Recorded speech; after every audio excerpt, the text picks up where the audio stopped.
So as we can see from this graph plotting non-penalty goals against non-penalty XG, Dusan Vlahovic massively underperforms his non-penalty XG by a fairly significant 0.18 per 90, suggesting that Vlahovic's finishing has been poor enough to raise some significant concern. And this was reflected with what we saw in the eye test. He seems to suffer from the same sort of clunkiness in his technique and have done previously in the Premier League with someone like Lukaku, often inhibiting his ability to set himself correctly for shots or when looking to manipulate a shooting angle with quick footwork inside of the box. Strikers like John Duran, Haaland and Victor Gyökeres are highly technical shooters, whereas strikers like Vlahovic, Osimhen, Højlund and Darwin Núñez have a shooting technique that is more reliant on their natural instinct, which does allow them to score from situations, positions and angles that other strikers can't, but the trade-off is that their finishing ability is heavily dependent on their confidence and speed of thought, which as we've seen with the likes of Højlund and Vlahovic last season, and also to a lesser degree with someone like Darwin Núñez after he's moved to the Premier League,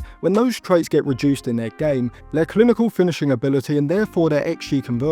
can be massively reduced from one season to the next. However, despite the stylistic similarities, I don't think that Vlahovic is another Højlund type of signing, and there are three reasons why. Number one, the PSR benefit. Vlahovic's superior attributes in his skill set, in my opinion, give him a higher current but also a higher potential ability. Number three, in order to avoid recency bias, you have to accept that this was Vlahovic's worst season since he broke into the mainstream thought back in 2021, and whilst it isn't ideal, maybe the transfer strategy of buying players after a single bad or maybe just an underwhelming season could actually allow United to extract best value for money overall in the market, rather than doing a deal at an all-time high price with the majority of the fee being valued on potential, which was exactly what we did with Højlund. Now I'm going to break down all of these 3 points in more detail in just a minute, as well as speaking about how Vlahovic could be used as a wide target man, using Roberto Martinez's use of Lukaku out in a wide position against Arsenal in the 2013-14 season as an example, before we come to a conclusion about whether Vlahovic is the best option for United on the market right now. But before I get into that, if you want to check out any cheap, good quality football jerseys, go over to jerseyfifa.co.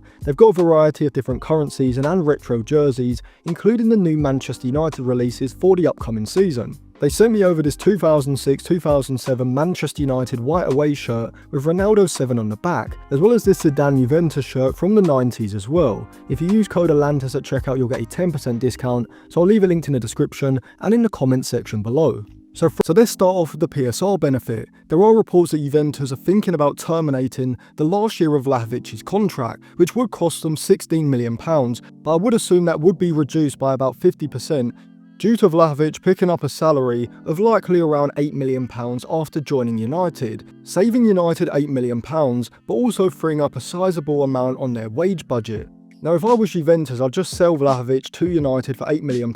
cancelling out the loss with the payment of Vlahovic, and in the macro saving them the full £16 million salary. And from United's perspective, £8 million for Vlahovic on an £8 million a season salary, offering a 4-year contract with a club option of a fifth, for a striker that is 25, not 26 until January, is a deal that is hard to lose PSR-wise, as even if Vlahovic doesn't hit the peak of his 21-22 season, and he returns to the level that he was at during his first few seasons at Juventus, United could still sell him next summer for at least 25, maybe as much as 35 million. Really and truly, even if he flops, a mid-range salary and the basement level price tag means that it isn't the same sort of risk that it would have been if United had to pay Juventus say £25 million, alongside the sort of salary that Vlahovic is currently on. It works out as a total PSR cost of around £48 million over the 5-year contract, still retaining some value into year 3 and year 4, due to Vlahovic not even being in his 30s at that point. Compared to Ollie Watkins at say £50 million as a price tag, which even with a similar salary would still work out at about £90 million over 5 seasons, which with him likely to decline around 33 or maybe 34, you'd cautiously estimate would effectively be 3 to 4 seasons with little to no sell-on value, working out at around £22 to £28 million a season, compared with Dusan Vlahovic, who is 4 years younger, who should cost around 9.6 up to about £10 million a season, a substantial saving that would allow United to bring in another striker, preferably someone more versatile who could play across the front line. Now, despite his massive XG underperformance, which could lead to comparisons with Højlund or Calvert-Lewin, the difference is Vlahovic's non-penalty XG, not just this season but over the last 3 to 4 as well, has consistently been high. And whilst we have seen him previously throughout the seasons drop massively, with his Champions League and Europa League campaigns in 22-23 seeing a massive XG underperformance. However, in the Champions League this season and throughout previous Serie A seasons as well, he was actually overperforming his non-penalty XG, sometimes by a fairly significant amount. Whereas Højlund doesn't seem to have the intelligence, movement or the offensive instincts at this point in his career to consistently generate high value chances throughout the course of a season. And Dominic Calvert-Lewin has not only massively underperformed his XG this season, but has done it routinely throughout the last 3 Premier League seasons as well. Now, in terms of Manchester United striker targets, on current ability I wouldn't put him on the same level as the likes of Watkins, Mateta, Ferran Torres or Alexander Sorloth, mainly because I think his best attributes revolve around his goal scoring, and so there's less to make up for his overall performance level when he does go through a bad run in front of goal. I would consider him a level or 2 above Rasmus Højlund, and I think current ability wise he's probably on the same level as the likes of Darwin Núñez and Moise Kean, though I do think that Darwin Núñez does have higher potential than both. However, this of course is highly dependent on his finishing improving and getting back to its usual standard of hitting or slightly overperforming his non-penalty XG, as he was doing in previous seasons, and I do think he can do this. He does have similar issues to Højlund, though not as bad. I think his clunkiness does cause issues in tight spaces around the box, and so unlike Darwin Núñez or John Duran for example, he doesn't have that elite level ability to work shooting angles for himself using his quick footwork, and in the Premier League with higher defending quality, physicality and intensity, I could see him struggling to adapt and improve his game in this area. But on the other hand, I do think if used optimally, I do think Ruben Amorim could subdue Vlahovic's weaknesses and intensify his strengths, and these are some tactical tweaks in his possession system that I think he could use to do it. When watching Vlahovic, you can see that whilst he certainly can receive a direct or short pass into his chest or feet, bring it under control and link play efficiently, specifically with long passes out to the left side,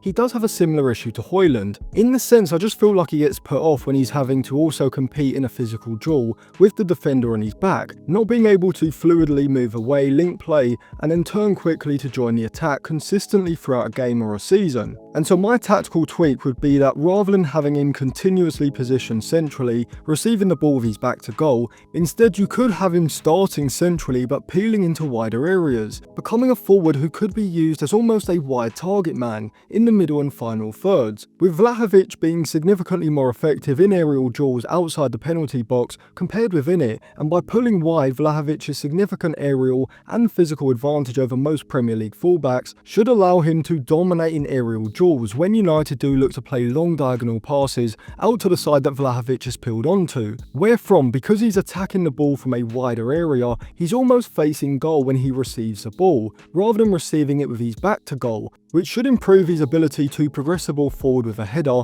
or take the ball in his stride and drive forward into the space, carrying the ball infield from those wider areas. And we saw Roberto Martinez use Romelu Lukaku in this role against Arsenal back in 2013-14 at Goodison Park, with the tactical benefit being that Lukaku, like Vlahovic in this situation, didn't have to play the role of a link man, not having the responsibility of dropping off and knitting the attack together with his back to goal, with Martinez instead using Naismith as a false 9 to do this, with Morales and Lukaku either side. Wherefrom we saw Lukaku's physical dominance against the fullback as he was able to fix himself against Nacho Monreal, looking to make movements in behind him or receive the ball wide and drive directly at him in a 1v1, before looking to cut inside into a shooting position, or just being able to dominate the fullback aerially and physically in both the middle third and also in the final third around the box, with the goal that Lukaku scored in this 3-0 win against Arsenal coming directly from that right side. And so in this scenario, Vlahovic would start as a centre forward with, I assume, Mbeumo and Cunha either side,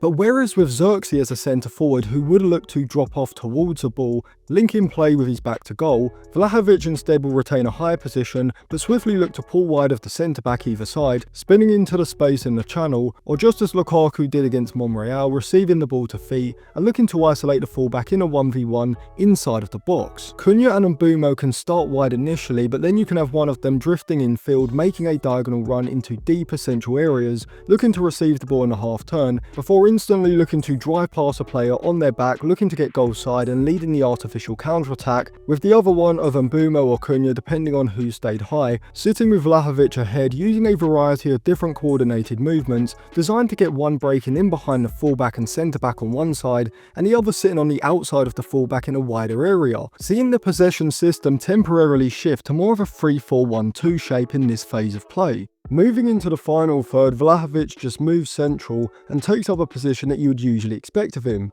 around the edge or inside of the box, on the shoulder of the last defender, looking to maximise the probability of him receiving a high value shooting opportunity. So overall, should Manchester United sign Dusan Vlahovic? Well, personally I would prefer one of Mateta, Soloff or Ferran Torres, but because of the PSR cost, signing Vlahovic could allow us to also sign someone like Ferran Torres, ideally on a season-long loan with an option or an obligation to buy. And so as a cut price option to save some of the budget, Vlahovic wouldn't be a terrible option, but mainly due to the reduced transfer fee and salary package. However, whilst I do think his potential ability is just about elite, I do think current ability wise there are major issues in his game, such as his consistency in front of goal and the fluidity of his turning and overall body movement when receiving the ball to feet, which I do think is inhibiting his overall performance level significantly. So thank you for watching. Let me know what you think in the comment section below. If you want to check out any of the plot graphs, you can sign up to my Patreon, that will be on the end screen.